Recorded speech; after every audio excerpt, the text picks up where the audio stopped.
Hey everybody, top of the morning, afternoon, evening, whatever your time zone is.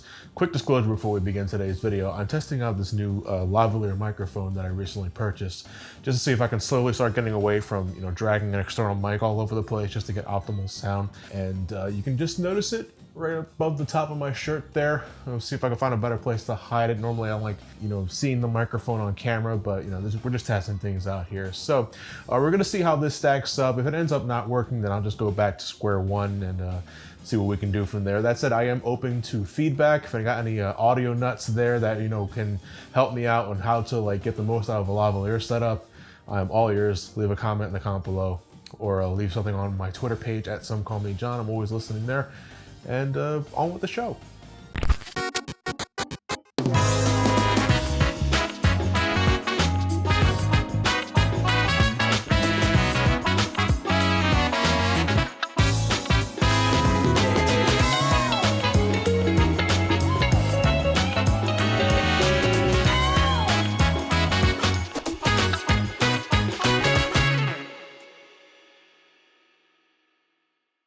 It's near the turn of the millennium. Anticipation for the next generation was slowly building ground with the Sega Dreamcast being released internationally and the PlayStation 2 just over the horizon. Capcom was already thinking of their next big endeavor, that title being Code Veronica, our subject for next time. But seeing as they didn't want fans to wait too long for the next game and never wanted to miss the opportunity to make some fast cash now given their history of re-releases and director's cuts, they went and transformed what was originally supposed to be a spin-off title into the next mainline entry in the series to keep appetites satiated. As such, this is Resident Evil 3 Nemesis, released in 1999. Shinji Mikami once again returns as producer for this title, with newcomer Kazuhiro Aoyama taking directing duties after Hideki Kamiya, who wouldn't return to the series in any capacity until Resident Evil 0 on the GameCube, and even then I think his input in that was relatively minor compared to his director duties in Resident Evil 2. The man was probably already thinking about Dante and his lush red coat. Despite the decision to fast-track the sequel, Capcom spared no expense in marketing this game just as much, if not more so, than Resident Evil 2. Over $20 million was spent on advertisements, though this budget was also shared with their newly released title at the time, Dino Crisis, another title by Shinji Mikami which you can think of as Resident Evil but with dinosaurs. Jurassic Park, essentially. Considering how well Resident Evil 2 performed, they likely had the extra moolah, so the heavy marketing push makes sense. Also, considering that they were working on two major titles simultaneously, they needed all the money they could muster, good track record or not. That in mind, Resident Evil 3 Nemesis wouldn't do as well as its predecessor, but over 3.5 million copies shipped is certainly nothing to scoff at the same time. Until this video, I've only played this game one other time, and that was way back in 2005, back when I was, marathoning all the classic Resident Evil games. And I went and got it on the Dreamcast because, in a manner of speaking, it was the only version I could afford at the time. I couldn't find a copy on the PlayStation, had even worse luck with the GameCube re-release, so I went and got it on the Dreamcast by burning it into a CD-ROM. Yeah, the mid-2000s, I was big on burning games from my Dreamcast because shit, it was so easy to do. It's what ended up killing the console, for the record. I made copies of Sonic Adventure, Marvel vs. Capcom, Ikaruga. I ended up losing most of them as years passed, but I still have my burnt copy of King of Fighters 99. Now, obviously, if you have the means to get yourself an official copy of the game, within reasonability, I'm talking not spending $3 on a factory sealed minty fresh version of it, you should always try and at least, go for it officially. But nowadays, fucking nobody's making money off physical Dreamcast releases anymore, so I don't really see the harm in it. Anyway, I'm going to be playing my perfectly legal and digital PlayStation version for this video for the sake of consistency. It is pretty refreshing that I don't have to spend much time on re-releases with bonus content this go around, at least not yet. We got the remake coming out in a couple of months after all, and that should be pretty exciting. Future editions such as the Dreamcast and PC versions just add 2 extra costumes and that's it, nothing more to it than that. There's a lot of costumes for Jill in this game though, the most so far for any individual character, but we never get to wear this snazzy outfit in her epilogue. That is a damn fine outfit, criminal we don't get to wear it in-game. But our setting once again is inside the doomed Raccoon City, but this time our protagonist is the returning Jill Valentine from the first game. Life after the incident at the Arcalay mansion has been hard for our former STARS officer. She knows the Umbrella Corporation is up to no good, but she can't convince any higher-ups or government officials otherwise because of the lack of evidence. That all went kablooey. And now, the city's been infected by that T-virus. Resident Evil 3 is set a day before the events of the second game, and a day after, chronicling Jill's perspective as she attempts to escape the zombie-infested streets of Raccoon City. This opening is a little weird though. Firstly, the dialogue is hokey as fuck. Jill's inner monologuing sounds straight out of a bad soap opera. She also comes across as a little judgmental to me. She has every right to be angry and scared, given what she went through in the first game, sure. But I don't know, placing blame on the city's populace for lacking the courage to stand up to the evil pharmaceutical company, with the police and corporations, okay, I get that, they are in on it for the most part. But the civilians who are likely none the wiser to Umbrella's secret experiments? How would they know what Umbrella's really up to? And without the lack of evidence, can you really blame them for not believing accusations they might consider baseless? It just comes across as sloppy, but I can't tell if that's a character quirk I don't like about Jill, or just sloppy writing in general. Well, it's not entirely a big deal anyway, but yeah, the whole game centers on Jill making her escape, avoiding all matters of undead monstrosities like zombies and bioorganic weapons. Eventually, Jill encounters this dude named Carlos, a mercenary working for the Umbrella Biohazard Countermeasures Service, focusing on rescuing civilians in situations like this, to which I say, huh? There isn't a single goddamn person in this game that gets rescued besides yourself and Carlos. Every civilian you come across ends up being zombie food at some point later. But to be fair, this is because one of the soldiers of this squad, Nikolai, is secretly sabotaging the operation, making sure no one can escape in order to collect combat data for Umbrella. He's one of the more forgettable villains in the series so far though. Generic motives, generic dialogue, and he's immediately overshadowed by the namesake villain of the whole game, Nemesis, who, keep in mind, can only say one word.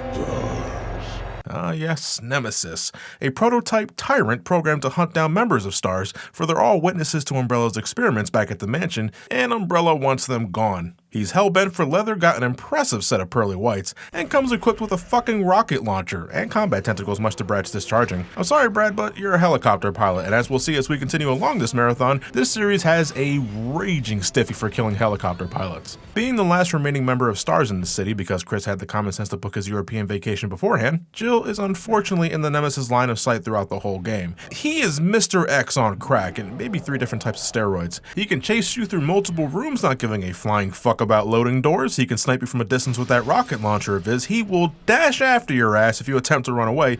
This dude is on a whole different level to anything we've faced so far. You know, before the Mr. X redo in Resident Evil 2 Remake, this was the closest thing we had to facing a fucking Terminator. He can't be bargained with, he can't be reasoned with, it doesn't feel pity or remorse or fear, and it absolutely will not stop, ever, until you are dead.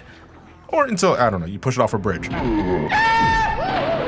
Nemesis is a terrifying game mechanic though, I'm not kidding. He chases you through the whole game, signified by sinister music, one-word vocabulary, and he can pop in your screen on a moment's notice. Nope.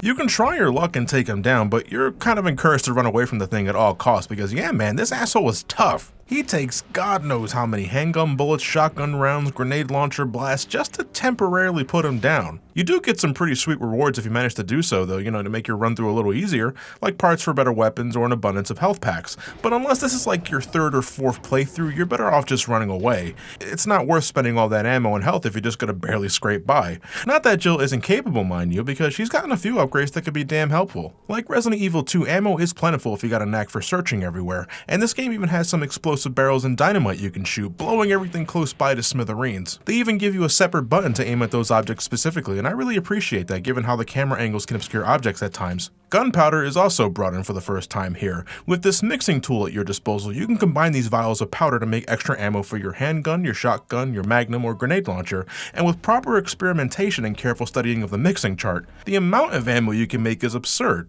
It can take some time to make sure you're making the proper combinations, but the reward is well worth it. Combine some gunpowder A's with gunpowder B's to make some gunpowder C's and use the mixing tool to create a surplus of magnum rounds, or combine them with regular grenade rounds to make the new freeze rounds, which are the best thing to use against Nemesis easily. They slow him down big time and do tons of damage, making him easier to manage.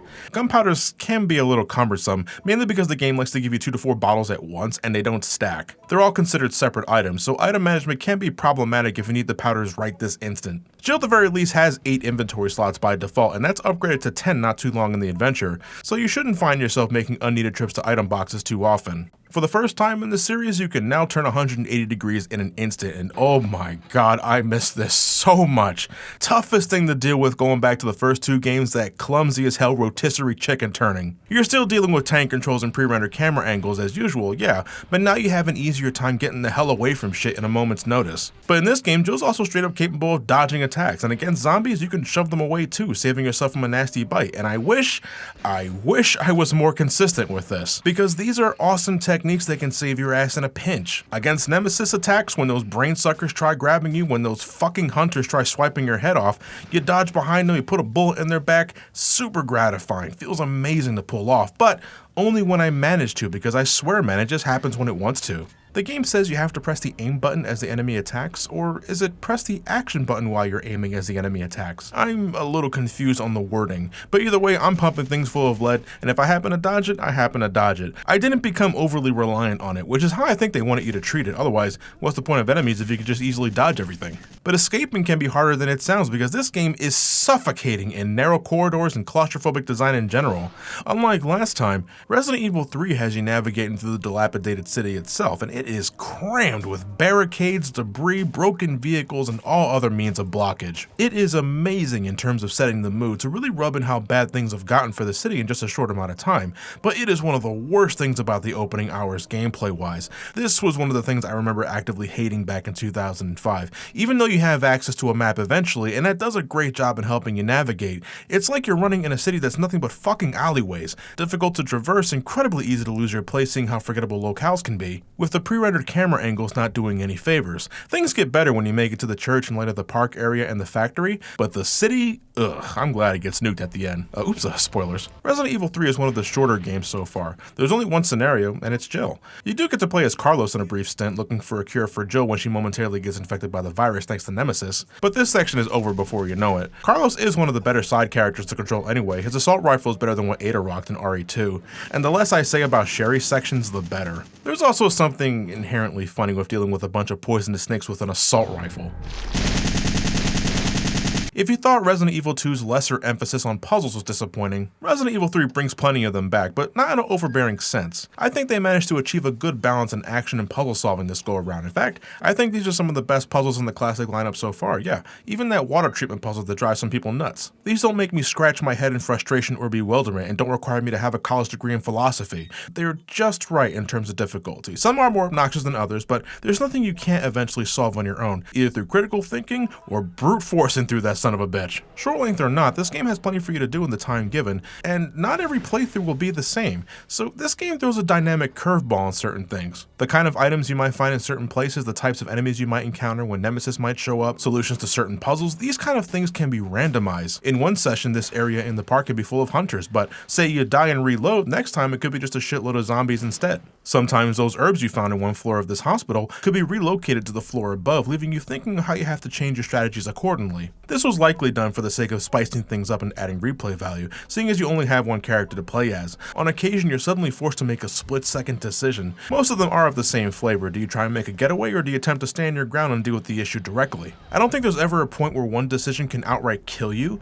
but some can slightly affect how the next area is handled. Again though, that's something to add to replay value and keep you revisiting. Maybe one playthrough you decide to blow up Nemesis in the kitchen and collect the spoils, and in the other, maybe you stay in the power plant and fry all those zombies with an electrical current instead of running away. From my experience, these along with the randomized items and enemies didn't have that much of an impact on how I approach things. But that also could be because I got lucky. I couldn't tell you, I don't know if getting these gunpowders in this room was a stroke of good luck, or that getting the Magnum in this area is bad. I don't know what all gets shuffled around, I just know it's a thing that happens. And adapting to the situation is key to making the most out of it, but unless you plan on playing this multiple times in a row, you might not even notice it that much. You know, despite a handful of times where I got my head lopped off because of a hunter or when Nemesis went and did his Nemesis thing, I did enjoy myself. I still think my favorite classic game is Resident Evil 2 for having a more streamlined focus and design, and a better soundtrack to boot. I couldn't remember much music here except for when you briefly visit the police station, but that's only because it uses the same music as Resident Evil 2, so yeah, that doesn't really count. I feel Resident Evil 2 had more rhyme and reason to how we progress,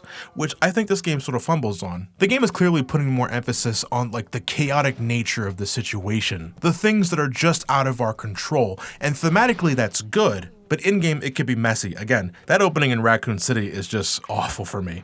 But nevertheless, Resident Evil 3 manages to create a damn good balance of survival, horror, action, and puzzle solving that gives the series its identity. Nemesis is a great villain. True, he's kind of like the only boss you face in the whole game, the other being this giant worm you fight underground, and And I think that's about it. You don't even have to fight Nikolai if you made certain choices along the way. It's very unusual, but Nemesis more than makes up for it. He's a great consistent threat with a shitload of presence, and I love that in a villain. With time and consideration, the gunpowders make for an awesome reward for surviving through the latest challenge, and though a little herky-jerk, the dodging mechanics can make what were previously frustrating as fuck encounters into fights that are infinitely more manageable. Inventory is not bad at all given the amount of slots you eventually get, weapons can be good fun to use, seriously freeze rounds against Nemesis are wonderful, and clearing the path with environmental hazards like those explosive barrels can be very satisfying. I likely won't go back to this anytime soon, but I'm happy to see that the game was better than I remembered it being. I'm very much looking forward to seeing how the remake handles this, and maybe we get some more emphasis on Carlos. I don't think we got enough time with him last time to flesh him out, so